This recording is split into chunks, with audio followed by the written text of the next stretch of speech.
How do we raise a resilient kid while still respecting their feelings and needs? Hi, I'm Dr. Mona, a board-certified pediatrician, parenting educator, and mom myself, and resiliency is something I know human beings are capable of, and that kids can be taught. But what is resilience and why is it important? Resilience is the ability to handle challenges, adapt to change, and recover from setbacks in life that we all face. Being resilient helps to cope with stress, creates frustration tolerance, can teach emotional intelligence, and promotes emotional well-being. And sometimes we equate teaching children resilience with making them do things completely on their own. But the key to teaching resilience in a child is to foster their ability to cope with difficulty and not dismiss their feelings. We can embrace various feelings and teach them how to move through this. So much of resilience in children is taught by the adults in their life and modeled by the adults in their life. And there is also a misconception that resilience is a sign of trauma, that if a child is resilient from a young age, it means that they've had to do that to survive. This is not necessarily the case. Sure, people who have experienced trauma can develop new strengths or perspective after facing adversity, but a resilient child is not always a traumatized one. Every human being is capable of being resilient, and resiliency is extremely valuable for our mental health. And resiliency can be fostered by having a supportive relationship with the grown-ups in their life who help them navigate difficulty and foster safety, trust, and connection. Remember my podcast episode, The 3 Things Every Child Needs from Their Grown-ups in Their Life. Listen to that if you haven't already. And some kids by nature can have innate characteristics that help them with resiliency, things like optimism, problem-solving skills, and emotional regulation skills. This can all contribute to resilience. But the big question is it nature or is it nurture? Can we teach kids how to be resilient, or are some just not? I believe nature and nurture are equally important, and we can do our best to foster resiliency in the 7 following ways. Modeling resilience. I will always go back to modeling being the fundamental of everything we do, because if we expect our kids to do anything, we have to do it too. This doesn't mean that they're going to be exactly like us, but in order for them to even have a shot at resiliency, we have to show them what resiliency looks like. Small example, you stub your toe. Instead of cursing at the stool or yelling, say, "Whew, that hurt. Breathe, and move forward." Share small and big resilient moments in your life in developmentally appropriate ways. If you have a teenager who's going through a difficult time with a peer, connect and let them speak and also share how you feel and how you've been there. Kids learn by feeling seen and also understanding that you also know how they feel because you might have experienced something similar. And they learn by hearing how you navigate similar stories. One of the biggest things we can do to model resiliency is to model our feelings and our coping skills. If you are feeling sad one day because of some sad news, you don't have to be tough and push it down. You can say to your child, "I'm feeling a little sad right now, and sometimes people feel sad. You feel sad sometimes too, but I will be okay." Or, sometimes I will feel sad, but hugging you is helpful, or going for a walk is helpful. Do you want to do that with me? Or maybe it's, "I'm feeling a little sad, and I'm going to take a moment upstairs. Dad will be with you, and I'll be back, and we can play." By modeling resiliency and showing how you cope, you not only teach your child how to navigate challenges with courage, but also empower them to see setbacks as opportunities for growth. Next is a growth mindset. Now, I have an entire podcast episode about fostering a growth mindset that you can find by searching my website or podcast. Raising a child with a growth mindset is essentially raising a child who understands that failure or difficulty is inevitable in life, but that we can overcome it. And we can do this by celebrating effort and work ethic over only achievements. This reinforces hard work and resilience and grit. This also requires us to listen to how they're feeling, or if something is too difficult, not dismiss their feelings, but actively try to understand what they're going through to be better able to guide them. When you embrace resilience, you show your child that it's not about avoiding difficulties, but about facing them.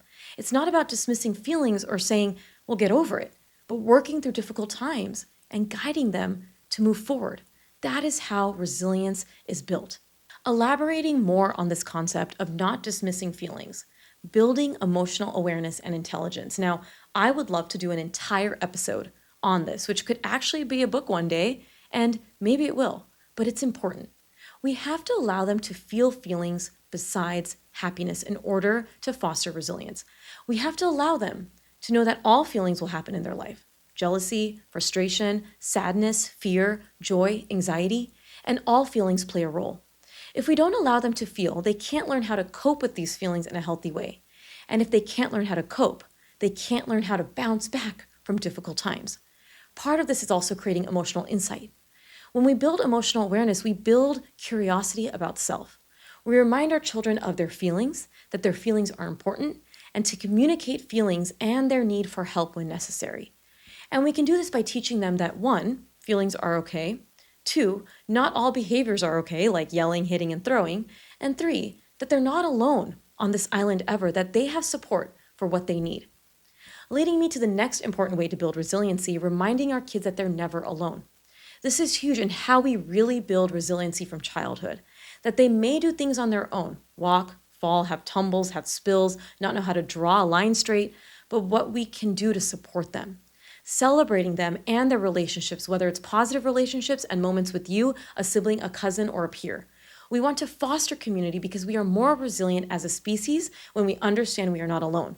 When we build relationships, foster them, and know people care about us, and we care about others, we foster resiliency. And part of resiliency is truly knowing your limits and knowing when you need help, like from a loved one or even a therapist. And that is so healthy for everyone to know and feel comfortable with doing. Next, encourage problem-solving skills before jumping in. Rather than immediately saving your child, as long as they're safe, pause. See what they can do before you guide them.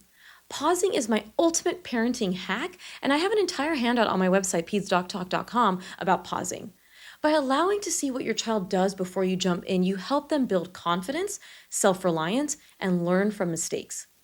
They spill something on the floor, rather than getting irritated, worked up, and passive-aggressive while you clean it up, say, "Oh, you spilled. When you spill, we clean it up. Here, watch me clean it." Or if they're developmentally able to, hand them the towel and have them clean it without shame or anger. If your child is unsure how to cross over a bridge at the playground, rather than saying, "Don't be scared," or "You're a big boy, what are you crying about?" or moving them yourself, say, "This is new for you. How do you think you can cross it?" Asking questions to a child, especially after 14 months, really boosts their cognitive skills and fosters this autonomy and confidence we need to promote resilience. Depending on the age or development of your child, you will offer help if needed. But can you try to figure it out first? And if you can't, I can help you, is a good strategy to promote self-reliance, but also respect that they still need us to guide them. This is also important to show them that sometimes things will be hard, sometimes they will fail, but that they can figure out how to get through it. And if they can't, they have a safe place in you or their support system to navigate challenges. And last but certainly not least, one of the top things we can do is model and teach healthy coping skills. A young toddler will not get the concept of deep breathing exercises or taking a walk when they're upset, but they will see how you respond to big feelings. And the more they see that, the more they understand, this is how the world works and how people respond to stress. And on the other side, they need to be taught this as well. Even with modeling, kids need to practice this muscle of learning how to cope. And remember, you can't teach positive coping skills without teaching about emotions and that emotions are normal and healthy. When you debrief with your child after big feelings and they are regulated, reminding them of these healthy coping skills. Let's find a solution together. What can we do to make this better? What can we do differently next time? How about we take a break and do something we enjoy to feel better? When I'm upset, it really helps me to take a deep breath. You want to join me? When I'm feeling sad, I really love getting hugs or going for a walk. What makes you feel better?